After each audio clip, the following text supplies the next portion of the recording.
ខឹមសង្ឃឹមញញឹមគិតថាថ្ងៃមុខមានសុខរួមទុកនឹងគ្នាមនុស្សម្នាក់នោះគឺជាបងក៏តែងឲ្យអូនស្រង់ទឹកភ្នែកប្រើពាក្យសន្យារក្សាថ្ងៃស្អែកថ្ងៃស្អែកថ្ងៃបែកក៏មកដល់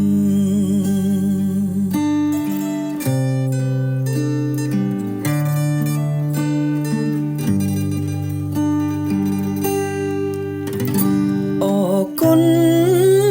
ចិត្តស្មោះដែលអូនផ្ដល់ឲ្យ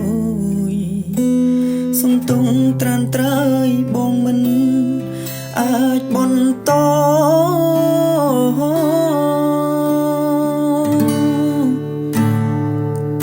ឲ្យបងសុំត